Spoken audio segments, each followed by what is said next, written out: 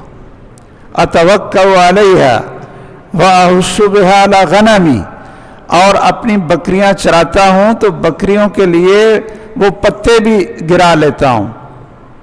درخت پہ مارتا ہوں پتے گرتے ہیں بکریاں چر لیتی ہیں. یہ بھی کام کرتا ہوں. ولی فیہا معارب اخرى اور اس کے اور بھی کئی مقاصد ہیں. تو رسول اللہ صلی اللہ علیہ وسلم سفر میں بھی ہوتے تھے نا جب تو نماز جب شروع ہوتی تو کیا ہوتا کہ وہ صحابی جس کے پاس آپ کی لاٹھی ہوتی تھی وہ آپ کے سامنے لا کر اس کو گاڑ دیتے. اس کو گاڑ دیتے. یہ سترہ بن جاتا. یہ کیا بن جاتا؟ یہ سترہ بن جاتا تھا. رسول اللہ صلی اللہ علیہ وسلم کی سنت سے حدیث سے پیار کریں محبت کریں. شاید ایک سنت پر عمل کرنے سے اللہ کو اتنے پسند آ جائیں کہ اللہ اس سنت رسول کی محبت کی وجہ سے ہمیں نجات عطا فرما دیں ہمیں شفاعت مل جائے. تو سب سے پہلا کام جو آپ نے نماز شروع کرنے سے پہلے کرنا ہے وہ کیا کرنا ہے کہ دیکھنا ہے کہ آپ کھڑے کہاں ہیں. آپ کھڑے کہاں ہیں. تو مجھے امید ہے کہ آپ اس سبق کو یاد رکھیں گے. یہ شاید پہلی دفعہ آپ نے سنا. اس سبق کو یاد رکھیں گے کہ کھڑے کہاں ہیں. آگے کوئی سترہ ہے کوئی پھٹی ہے کوئی ستون ہے کوئی چیز ہے. اس پر آپ نے انشاءاللہ عمل کرنا ہے اور اس کا حکم دیا رسول اللہ صلی اللہ علیہ وسلم نے. فرمایا لیستتر احدکم ولو بسہم کہ تم ہر ایک کو چاہیے کہ اپنے لیے آگے پردہ اور اوڑھ بناؤ اگرچہ تیر کیوں نہ گاڑ لو. تیر گاڑ لو وہ آگے رکھ لو.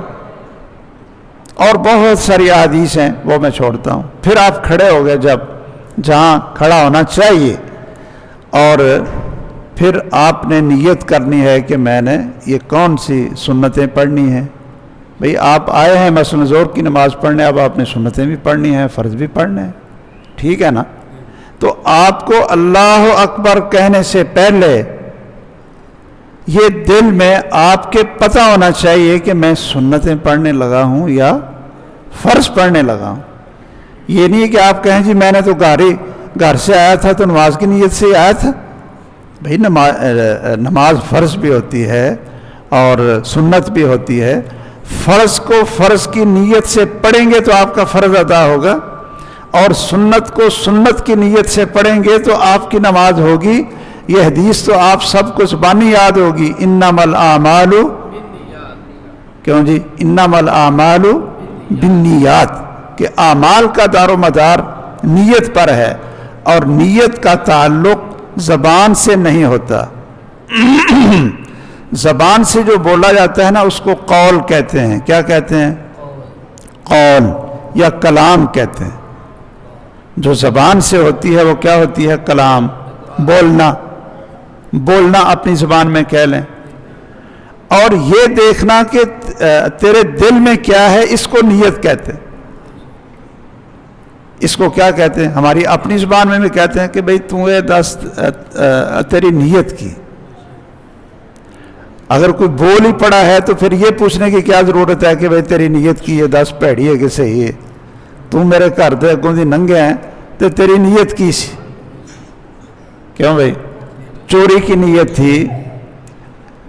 اس کو پیار سے چپ کرو نا بیٹے کو.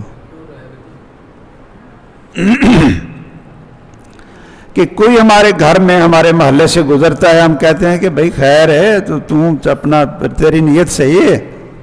تو نیت کہاں ہوتی ہے؟ دل میں ہوتی. اور زبان سے جو بولا جاتا ہے اس کو نیت نہیں کہتے، اس کو بول کہتے ہیں، کلام کہتے ہیں، قول کہتے ہیں، اقرار کہتے ہیں. اور جو دل میں ہوتا ہے اس کو نیت کہتے ہیں.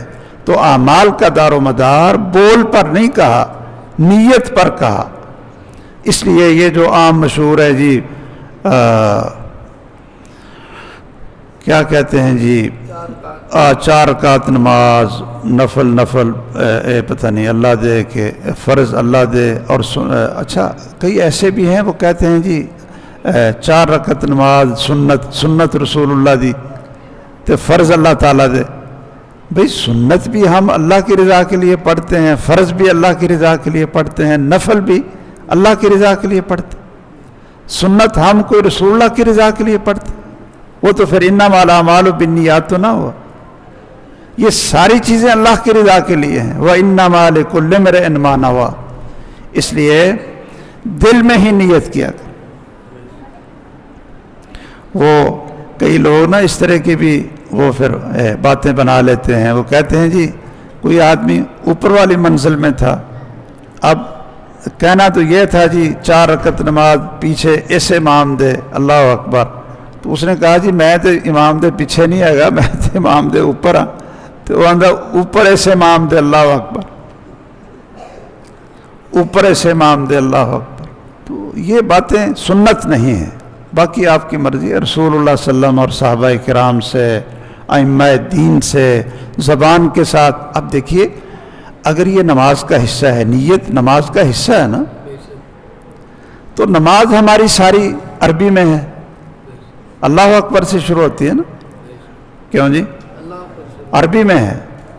اور یہ نیت جو ہم نے زبان سے بنائی ہے یہ ہر ایک کی، کوئی جو انگلش والا ہے تو اس کو وہ پھر انگلش میں کہے گا، فارسی ہے تو وہ فارسی میں کہے گا، پنجابی ہے تو پنجابی میں کہے گا، اردو ہے تو اردو میں کہے گا. رسول اللہ صلی اللہ علیہ وسلم نے کن الفاظ سے نیت کی تھی؟ اگر رسول اللہ صلی اللہ علیہ وسلم نے الفاظ سے نیت کی ہوتی تو وہ سنت بن جاتی اور وہ عربی ہوتی. کیوں جی؟ یہ بات تو سمجھ آ رہی ہے نا کہ اگر رسول اللہ صلی اللہ علیہ وسلم نے زبان سے نیت کی ہوتی تو صحابہ کرام اس کو نقل کرتے اور وہ عربی زبان ہوتی، وہ سنت بن جاتی اور احادیث کے اندر موجود ہوتی. لیکن کوئی نام و نشان نہیں ہے کسی حدیث کے اندر کسی صحابی سے کہیں. جن صحابہ نے اتنی باریک چیزیں بھی بیان کر دیں کہ جی آپ اتنے فاصلے پر کھڑے ہوتے تھے، سجدہ اور دیوار کا اتنا فاصلہ ہوتا تھا. وہ اگر ہر نماز اور سنتوں میں رسول اللہ صلی اللہ علیہ وسلم زبان سے بول کر الفاظ سے نیت کرتے تھے تو کیا صحابہ کرام اتنی بڑی بات کو نقل نہ کرتے؟ تو دل میں نیت کریں کہ میں فرض پڑھنے لگا ہوں یا سنت پڑھنے لگا ہوں، اور پھر قبلے کی طرف منہ کر کے آپ ہاتھوں کو اٹھائیں. اب دیکھیے ذرا سارے بزرگ بھی، یہ بزرگوں کو اٹھاؤ کہ ہم کھڑے ہو گئے. ہاں جی دیکھیں ذرا سارے بیٹے بھی دیکھیں. تو ہم قبلے کی طرف کھڑے ہو گئے، نیت ہم نے کر لی ہے کہ فرض ہے یا ہم نے سنتیں پڑھنے لگے ہیں. دل میں خشوع اب پیدا کر لیں، دل میں خشوع کہ جیسے شاید یہ میری آخری نماز ہے، اس کے بعد مجھے نماز کا موقع نہ ملا. صلی صلاۃ مودع، ایسے نماز پڑھو جیسے تم دنیا کو الوداع کر کے چھوڑ کر جا رہا ہے، کہ شاید میری زندگی کی آخری نماز ہے۔ اس لیے حساب کتاب جو ہے نا جی، بابے بھی جوان بھی، یہ سارا مسجد تو بار بار چھڑ آیا کرو۔ کیوں بھائی؟ یہ حساب کتاب سارا بار بار چھڑ آیا کرو جی۔ مجھ بھی چونی سی تے پٹھے بھی پاؤنے سی، تے اے ہن پتہ نہیں مولوی نے کدوں جان چھڑنی ہے جی، تو وہ نماز کے اندر ہی وہ پٹھے بھی ڈال رہا ہے، ہاں جی، پانی بھی پلا رہا ہے جی، وہ سانوں بھی دکان دی فکر پئی ہے جی، وہ کتے گاہک نہ کھلوتے ہون، کتے نماز کے اندر ہی سوچ رہا ہے کہ وہ کتے گاہک نہ آئے کھلوتے ہون، تو میں دکان بند کر کے آ گئی۔ تو یہ کیا نماز؟ والذین ہم فی صلاتہم خاشعون، پوری توجہ کے ساتھ کہ بھئی بس اب میں کہاں کھڑا ہوں؟ اللہ کے سامنے کھڑا ہوں۔ کہاں کھڑا ہوں؟ اللہ کے سامنے، اور میں اللہ سے باتیں کرنے لگا ہوں۔ اللہ سے باتیں شروع ہونے لگی ہیں۔ اب آپ بات کسی سے کریں اور درمیان میں ادھر بھی دیکھیں ادھر بھی دیکھیں، تو وہ تو تماشا لگائے گا نا بھی تم گل میرے نال کرن ڈے ہیں، تو اپنا بوتھا ادھر کیتا ہے۔ آپ اپنے بیٹے سے باتیں کریں، ہاں جی، اس کو آپ ہم کلام ہیں یا شاگرد ہے آپ کا، وہ کدی پیچھے مڑ کے دیکھن دیا، کدی ادھر دیکھن دیا، تو وہ ٹیچر کیا کرے گا؟ کیوں بھائی؟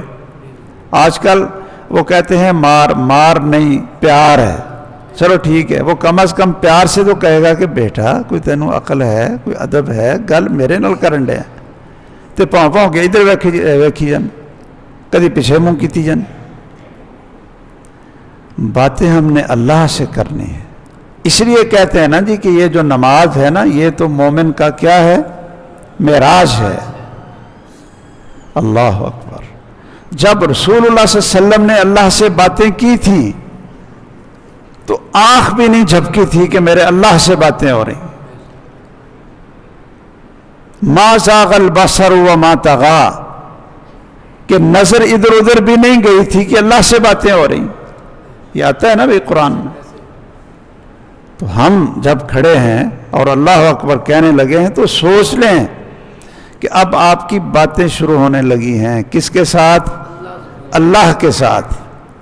تو پھر سمجھیں کہ خالق اور مالک ہے، یہ کوئی ڈی سی نہیں ہے، یہ صرف کوئی گورنر نہیں ہے یا جنرل نہیں ہے کہ جس کے سامنے جج نہیں ہے کوئی، یہ دنیا کا جج۔ یہ کون ہے؟ احکم الحاکمین ہے، اس سے آپ باتیں کرنے لگے ہیں، اس کے سامنے آپ کھڑے ہیں، تو پھر اپنے دل کو بھی بدل دیں اور کھڑے ہو کر دیکھیے سارے قبلے کی طرف منہ ہے، کدھر منہ ہے؟ قبلے کی طرف، اور پاؤں کی انگلیوں کا بھی توجہ کدھر ہے؟ قبلے کی طرف۔ یہ ذرا دیکھیے، نماز کے لیے نا اس طرح نہیں کھڑے ہونا چاہیے، اس طرح۔ اب یہ انگلیاں کدھر ہیں؟ ادھر کو، اور یہ انگلیاں کدھر ہیں؟ ادھر کو، اور ہم نے کدھر متوجہ ہونا ہے؟ سب نے قبلے کی طرف۔ تو پاؤں کی انگلیاں قبلے کی طرف کریں، اس طرح کریں، یہ ہے قبلے کی طرف۔ پاؤں بھی، جسم بھی، چہرہ بھی اور ہاتھ بھی۔ یہ اب دیکھیے کیسے ہونے لگا ہے کہ ہاتھ بھی آپ قبلے کی طرف، یہ پورا ہاتھ قبلے کی طرف کرنا ہے، ایسے نہیں۔ یہ کئی آتے ہیں بھاگے بھاگے، اللہ اکبر، پتہ نہیں یہ نہ اس نے سوچا ہے کہ میں کیا کرنے لگا ہوں، اللہ سے باتیں کریں۔ اللہ، یہ ادب ہے؟ یہ خشوع ہے؟ اس لیے اللہ اکبر، نہ تو زیادہ انگلیں کھولیں، نہ بند کر کے ایسے کریں، نہ ایسے کر کے کریں، بلکہ قبلے کی طرف کریں، اور معمولی جو ایک فطرتی خلا ہے انگلیوں کے درمیان وہ قائم رہے۔ اور کان کو لگانا نماز کے ابتدا میں یہ رسول اللہ صلی اللہ علیہ وسلم سے کہیں ثابت نہیں ہے کہ آپ اپنا انگوٹھا یا اپنا ہاتھ کان کو لگاتے تھے، یہ لوگ اس طرح کرتے ہیں۔ اب ہمیں حکم ہے قبلے کی طرف، اور یہ کیا؟ کہاں ہے قبلہ؟ یہ رسول اللہ صلی اللہ علیہ وسلم کی سنت نہیں ہے۔ سنت یہ ہے کہ یا تو کندھوں کے برابر اپنے ہاتھوں کو قبلے کی طرف کریں، یا کانوں کے برابر تھوڑا سا اونچا کر کے، اور کیا کہیں؟ اللہ اکبر یہ کہیں، اور ساتھ دایاں ہاتھ بائیں ہاتھ کے اوپر رکھ لیں، دایاں ہاتھ بائیں ہاتھ کے اوپر رکھ لیں، نظر کو جھکا لیں، سر کو جھکا لیں، طاعتا راسہ ہو، آپ سر کو جھکا لیتے تھے جی، جسم کو ڈھیلا چھوڑیں خشوع خضوع کے ساتھ کہ میں اللہ کے سامنے کھڑا ہوں، مجھے اللہ دیکھ رہا ہے، میرے سامنے اللہ ہے، اللہ مجھے دیکھ رہا ہے۔ یہ ہے اللہ اکبر، اللہ سب سے بڑا ہے۔ کتنا خوبصورت جملہ ہے نماز کو شروع کرتے ہوئے، کیوں جی؟ نماز کو شروع کرتے ہوئے کیا؟ اللہ اکبر، اللہ تو سب سے بڑا ہے، میری دکان سے، میری بھینسوں سے، کاروبار سے، میرے گھر سے، جتنا بھی کوئی بڑے سے بڑا کام ہو، اللہ سب سے بڑا ہے، سب سے عظمت والا ہے۔ میری ڈیوٹی سے، میرے کھانے سے، ہر چیز سے اللہ سب سے عظیم ہے، اللہ تو سب سے بڑا ہے۔ یہ اقرار کر کے پاک صاف ہو کر، باوضو ہو کر تیرے سامنے کھڑا ہوں، اور مانگنے کے لیے زبان سے، دل سے اللہ اکبر، اور پھر دایاں ہاتھ بائیں ہاتھ کے اوپر۔ صرف ایک بات میں آخر میں عرض کر دیتا ہوں کہ دیکھیے، ہم کسی کی نماز پر یہ حکم نہیں لگاتے، وہ جو بیچارہ پڑھتا ہے پتہ نہیں کتنے خشوع خضوع سے، اس کو جیسے سکھایا گیا ویسے اس نے پڑھ لی، اور ہمیں امید ہے کہ جو اس طرح کے لوگ ہیں بیچارے کہ جن کو مولویوں نے یا ان کے والدین نے سکھایا ہی ایسے ہے، اور وہ ویسے ہی نماز پڑھ رہے ہیں، ہمیں اللہ کی رحمت سے امید ہے کہ اللہ ذوالجلال ان کی نمازوں کو قبول کریں۔ لیکن نماز کو سنت کے مطابق سیکھنا تو ہمارے اوپر فرض ہے نا جی، ہمیں کوشش تو کرنی چاہیے نا کہ ہم سیکھیں اور وہ نماز پڑھیں جو محمد الرسول اللہ صلی اللہ علیہ وسلم پڑھتے تھے۔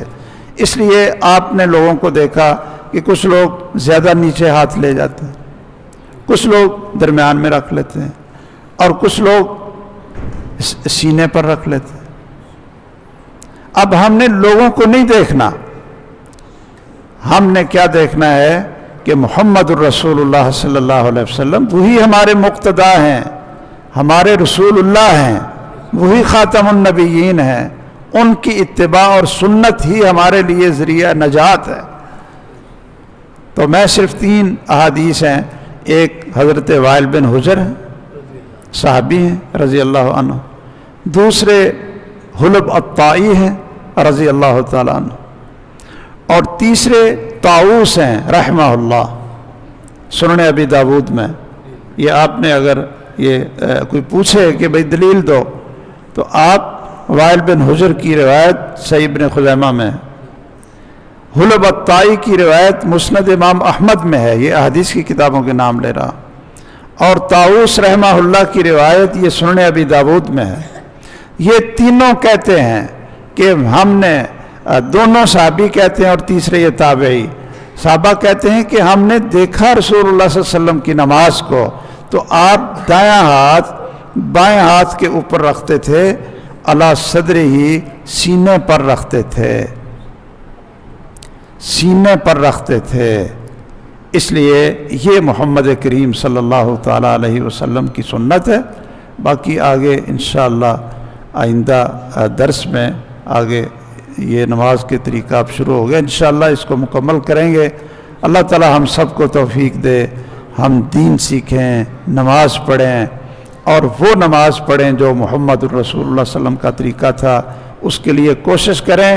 کوشش ہماری یہ ہونی چاہیے، باقی اگر پھر بھی کوئی کمی کوتاہی رہ جاتی ہے تو پھر کیا ہے، انسان تو انسان ہے، پھر اللہ ذوالجلال معاف کرنے والے ہیں، مہربان ہیں، بخشش والے ہیں، اور اللہ تعالیٰ بخشش سے اپنے بندوں کو بخش کر رحمت کر کے خوش ہوتے ہیں. کیوں جی؟ اپنے بندوں کو بخش کر اللہ ذوالجلال خوش ہوتے ہیں. اور علم سے پہلے یعنی حدیث جاننے سے پہلے اگر آدمی نے جیسے بھی اس نے نماز پڑھ لی اس نے اسی کو صحیح سمجھ کر پڑھا، کوئی یہ نہ سمجھ لے جی ہماری پھر پہلی نمازیں کدھر گئیں. پہلی نمازیں انشاءاللہ جو ہمارا عقیدہ اور دعوت ہے، پہلی نمازیں بھی اللہ کے ہاں آپ کی مقبول ہیں اور صحیح ہیں. اللہ تعالیٰ آپ کو جنت الفردوس کا وارث بنائے.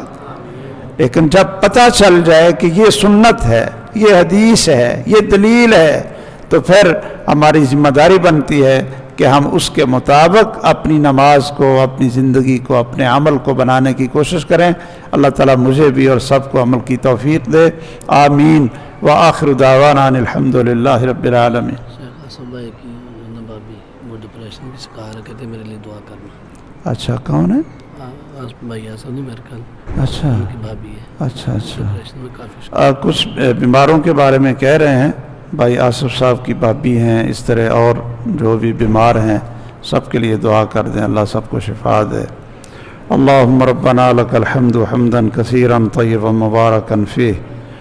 اللہم ربنا لک الحمد کما تحب وترضى. اللہم صلی علی محمد وعلی آل محمد کما صلیت علی ابراہیم وعلی آل ابراہیم انک حمید مجید. اللہم بارک علی محمد وعلی آل محمد کما بارکت علی ابراہیم وعلی آل ابراہیم انک حمید مجید. ربنا آتنا فی الدنیا حسنہ وفی الآخرۃ حسنہ وقنا عذاب النار. اللہم انک عفو تحب العفو فاعف عنا. اللہم وفقنا لما تحب وترضى.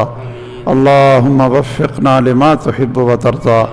اللہم انفعنا بما علمتنا وعلمنا ما ينفعنا وزدنا علما ينفعنا. اللہم زدنا علما ينفعنا. اللہم ارنا الحق حقا وارزقنا اتباعه وارنا الباطل باطلا وارزقنا اجتنابه. اللہم اشف مرضانا ومرضى المسلمین واشف انت الشافی لا شفاء الا شفاؤک شفاء لا یغادر سقما. اے اللہ ہم سب کو اور پوری امت مسلمہ کو، سارے گاؤں کو، بڑوں کو، چھوٹوں کو، اے اللہ سب کو پکا نمازی بنا، اور ہم سب کو توفیق عطا فرما کہ ہم تیرے پیارے نبی مکرم صلی اللہ تعالیٰ علیہ وسلم کی سنت کے مطابق، حدیث کے مطابق نماز کو ادا کریں، اور ہماری غلطیاں، کمیاں، کوتاہیاں اے اللہ معاف فرما دے. اے اللہ اس ملک میں سلامتی اور امن قائم فرما، اس ملک کو دشمنوں کی سازشوں سے محفوظ فرما، پوری امت مسلمہ کی مدد فرما. اے اللہ اہل پاکستان میں امن اور سلامتی قائم فرما، اور دشمنوں کی سازشوں کو نیست و نابود فرما. اے اللہ بیماروں کو شفا عطا فرما. اے اللہ جتنے بیمار ہیں تیرے بندے ہیں، اللہ سب کو شفائے کاملہ عاجلہ عطا فرما. اے اللہ ہمارے استاد جی، میرے استاد جی، میں نے جن سے 6-7 سال پڑھا، محترم حافظ عبدالسلام صاحب بھٹوی رحمہ اللہ رحمتاً واسعہ، اللہ ان کی قبر کو جنت کا باغ بنا. اللہ ان کی بخشش فرما.